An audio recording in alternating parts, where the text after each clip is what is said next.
Assalamualaikum warahmatullahi wabarakatuh. Kelompok kami yang beranggotakan Dia Asika, Farah Fauziah, dan saya Rahmat Arif. Di sini kami akan menjelaskan tentang manajemen risiko konsolidasi. Assalamualaikum warahmatullahi wabarakatuh. Perkenalkan, saya Dia Asika dengan NIM terakhir 065. Di sini saya akan menjelaskan tentang beberapa istilah dari konsolidasi. Yang pertama yaitu dalam bidang bisnis, konsolidasi itu bisa diartikan sebagai suatu penyatuan atau peleburan antara kedua perusahaan atau lebih dengan membentuk sebuah perusahaan baru dan membubarkan perusahaan yang lama. Yang kedua itu di dalam bidang akuntansi, konsolidasi itu merupakan sebuah penyatuan laporan tentang semua aset yang ada, kewajiban, serta akun operasional dari perusahaan peluburan ke perusahaan konsolidasi. Yang ketiga yaitu di dalam bidang sosiologi, konsolidasi adalah suatu bentuk penyatuan atau pengelompokan antara perusahaan satu dengan perusahaan yang lainnya demi memperoleh kesejahteraan bersama. Dari ketiga istilah tersebut dapat disimpulkan bahwa konsolidasi itu suatu upaya untuk menggabungkan dua perusahaan atau lebih dengan sistem mendirikan sebuah perusahaan yang baru, kemudian membubarkan dua perusahaan tersebut. Selanjutnya yaitu ada ciri-ciri konsolidasi. Yang pertama yaitu di dalam konsolidasi itu ada dua perusahaan atau lebih yang meleburkan agar dapat menghasilkan perusahaan yang baru. Yang kedua yaitu perusahaan yang bersedia meleburkan dirinya itu harus dibubarkan tanpa ada proses likuidasi. Yang ketiga yaitu hasil peleburan dua perusahaan tadi akan menghasilkan sebuah perusahaan baru yang akan menerima status badan hukum yang baru. Yang keempat yaitu sebuah rancangan atau konsep akta konsolidasi itu harus mendapatkan persetujuan dari RUPS pada setiap perseroan. Yang kelima yaitu apabila konsep akta sudah mendapatkan perizinan dari RUPS, maka akan dituangkan ke dalam akta konsolidasi kemudian ditulis di hadapan notaris. Berikutnya yaitu ada syarat-syarat konsolidasi. Yang pertama, dalam pelaksanaannya konsolidasi ini tuh harus lebih memperhatikan kepentingan bersama, baik itu untuk perusahaan, karyawan, pemegang saham maupun juga kepentingan masyarakat umum. Jika konsolidasi ini dilakukan berdasarkan kepentingan perusahaan saja, maka akan menimbulkan beberapa risiko persaingan yang tidak sehat. Yang kedua, yaitu ada konsolidasi ini juga harus dilakukan oleh inisiatif perusahaan itu sendiri, bukan karena dipaksa atau faktor yang lainnya. Yang ketiga, yaitu konsolidasi ini dapat dilakukan apabila sudah mendapatkan perizinan dari rapat anggota yang sudah dilaksanakan pada setiap perusahaan yang bersedia untuk meleburkan diri. Assalamualaikum warahmatullahi wabarakatuh. Perkenalkan, nama saya Farah Fauziah. Di sini saya akan menjelaskan tentang tata cara konsolidasi. Tata cara konsolidasi yang pertama, perusahaan diharapkan membuat sebuah rancangan dalam melakukan konsolidasi. Yang kedua, perusahaan mulai merangkai sebuah konsep ataupun konsolidasi yang sudah disepakati oleh kedua perusahaan. Kemudian yang ketiga, setelah konsep konsolidasi disetujui, selanjutnya memberikan pengumuman tentang hasil kesimpulan dari rancangan konsolidasi. Kemudian yang keempat, setelah pengumuman kesimpulan tentang rancangan konsolidasi, maka masing-masing perusahaan bisa melakukan rapat anggota untuk menyampaikan hasil pengumumannya, dan jika dalam rapat anggota ada salah satu yang kurang setuju dan memberikan masukan atau saran, sebaiknya diterima agar perusahaan konsolidasi ini bisa berjalan dengan baik. Kemudian yang kelima, setelah masing-masing perusahaan setuju dengan rancangan konsolidasi yang sudah ada, selanjutnya perusahaan hasil konsolidasi itu melakukan tahapan pembuatan sebuah akte konsolidasi. Kemudian yang keenam, jika pembuatan akta konsolidasi itu sudah diproses, maka berikutnya perusahaan melakukan permohonan izin kepada pihak tertentu. Disetujui atau tidaknya rancangan konsolidasi yang sudah oleh kedua perusahaan tersebut harus menunggu hasil pengumuman dari perizinan tersebut. Yang ketujuh, apabila sudah mendapatkan perizinan, perusahaan bisa melakukan peleburan untuk menciptakan perusahaan baru atau anak perusahaan yang memiliki visi misi lebih baik. Assalamualaikum warahmatullahi wabarakatuh. Perkenalkan, nama saya Rahmat Arif. Di sini saya akan menjelaskan tentang tujuan konsolidasi. Dalam kehidupan berbisnis, seringkali kita tidak dapat melaksanakan bisnis dengan sendirinya.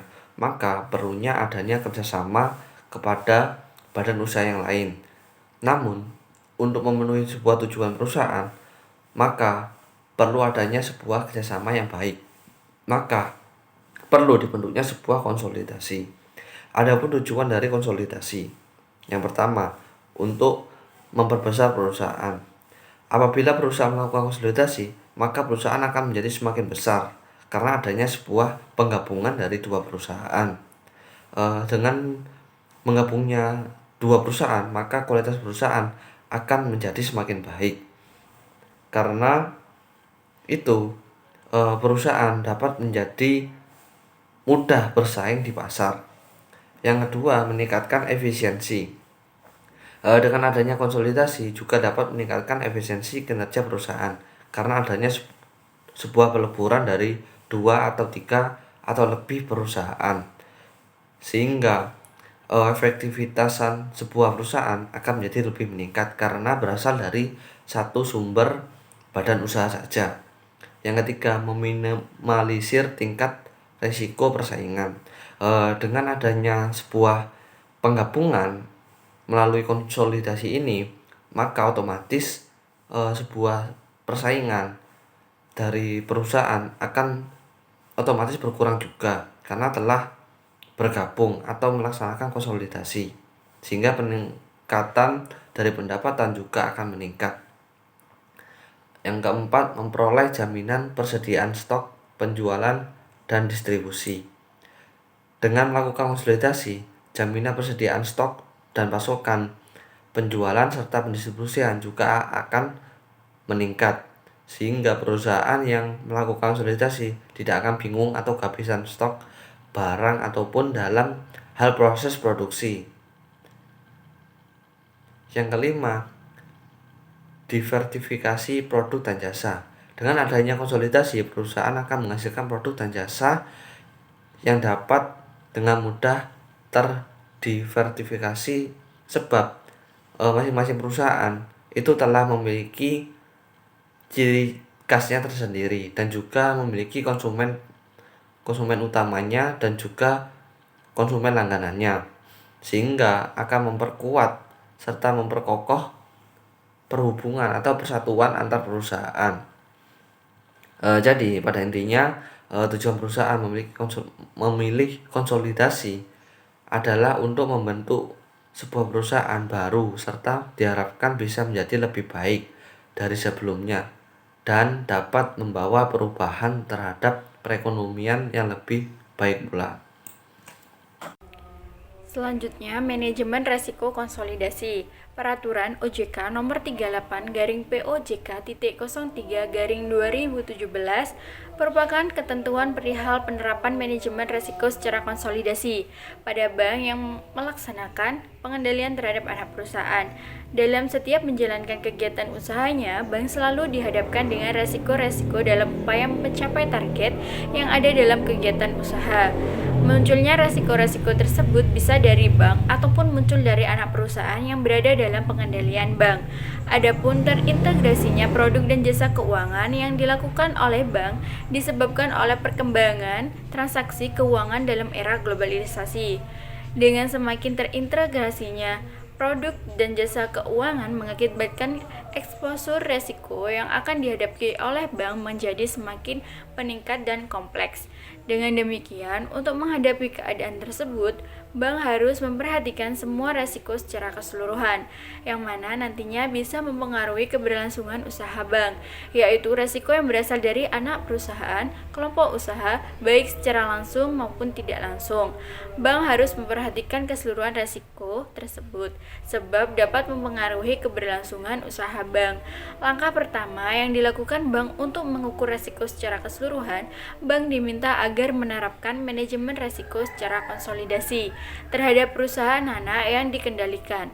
Diterapkannya manajemen risiko terhadap perusahaan anak ini agar dapat meningkatkan daya saing perbankan Indonesia dalam dunia internasional, karena hal ini adalah salah satu pemenuhan tingkat ketaatan bank terhadap standar internasional.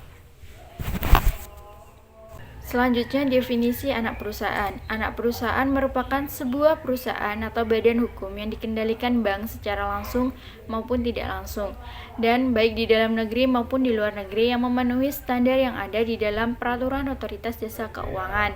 Definisi anak perusahaan adalah sebuah perusahaan yang di dalam kegiatannya melaksanakan usaha dalam bidang keuangan, di antaranya yang pertama, subsidiary company atau perusahaan subsidiary adalah anak perusahaan yang bank mempunyai kepemilikan lebih dari 50%. Kemudian yang kedua, participation company atau perusahaan partisipasi adalah anak perusahaan yang bank mempunyai kepemilikan kurang dari 50% atau di bawah 50%. Namun, bank tetap mempunyai hak atas pengendalian perusahaan. Kemudian yang ketiga, perusahaan yang bank mempunyai kepemilikan lebih dari 20-50% dengan memenuhi persyaratan sebagai berikut. Yang pertama, terhadap anak perusahaan, bank serta para pihak lain mempunyai kepemilikan masing-masing di antaranya sama-sama besar. Kemudian yang kedua, terhadap perusahaan anak, masing-masing pemilik melaksanakan pengendalian secara bersama. Kemudian yang keempat, diwajibkan untuk dikonsolidasikan untuk entitas lain yang berdasarkan standar akuntansi keuangan. Kewajiban penyediaan modal minimum atau KPMM untuk bank dan anak perusahaan. Kewajiban penyediaan minimum atau KPMM dalam penerapannya, bank itu wajib memenuhi KPMM agar mempunyai sistem yang mana bisa digunakan untuk mengendalikan, memantau, mengukur, dan mengidentifikasi risiko usaha terhadap bank dan anak perusahaan. Penilaian kesehatan pada bank. Dalam mengendalikan anak perusahaan, bank menerapkan sebuah penilaian terhadap kesehatan bank secara konsolidasi. Sebuah penilaian melalui penetapan tentang anak perusahaan yang dikonsolidasi ini akan mengacu kepada beberapa ketentuan yang bersangkutan dengan penerapan manajemen risiko konsolidasi yang dilakukan terhadap anak perusahaan. Untuk menetapkan sebuah materialitas dan juga signifikansi pada anak perusahaan ditentukan lewat perbandingan total aset. Dalam menentukan sebuah permasalahan yang ada di sebuah perusahaan, konsolidasi ini harus memperhatikan berbagai masalah yang ada di anak perusahaan dan juga apa saja dampak bagi suatu kinerja bank secara konsolidasi. Salah satu permasalahan yang ada yaitu permasalahan yang berkaitan dengan anak perusahaan dan juga berdampak bagi risiko-risiko pembiayaan maupun likuiditas bank. Kelompok kami sepakat bahwa secara garis besar untuk melakukan penilaian terhadap kesehatan bank, perusahaan haruslah memperhatikan signifikansi atau materialitas anak perusahaan terhadap bank secara konsolidasi dan atau permasalahan anak perusahaan yang berpengaruh secara signifikansi terhadap profil risiko bank secara konsolidasi. Maksudnya perusahaan itu harus memikirkan kemungkinan perubahan atau pengaruh apabila bekerjasama dengan bank tersebut. Sekian presentasi dari kelompok kami. Kami ucapkan terima kasih telah menonton video kami sampai akhir. Kami meminta maaf apabila ada salah kata dan kekurangan materi. Sekian, wassalamualaikum warahmatullahi wabarakatuh.